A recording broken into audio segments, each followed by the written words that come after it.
السلام عليكم ورحمة الله وبركاته. أهلا ومرحبا بكم في حلقة جديدة. إن شاء الله في الفيديو ده هنتعلم طريقة زراعة القصب.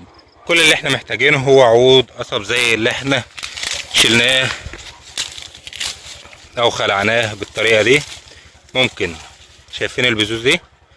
هي دي اللي لو زرعناها بالطريقة دي حطيناها في التربة بتطلع لنا البراعم الجديدة. أو لو في جدر ممكن نقطعه وناخده زي ما هنشوف.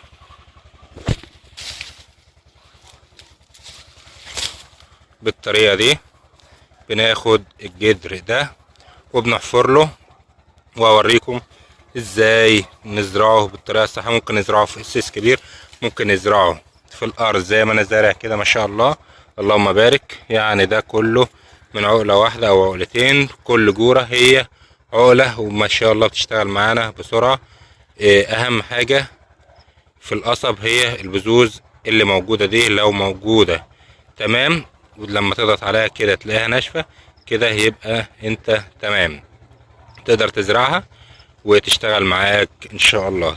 هوريكم ازاي نزرعها بالطريقة الصحيحة. طبعا بنيجي في مكان فيه تربة زي دي وبنعمل فيها حفرة كويسة بحيث ان هي تغطي العقلة كاملة. بعد ما جهزنا الحفرة اهي، بناخد العقلة بتاعتنا بنخلي البذوذ دي للأعلى بحيث تشتغل معانا ان شاء الله على طول. ده انا زارعها اهي، وهوريكم برضو اللي لسه كنت زارعه. لازم طبعا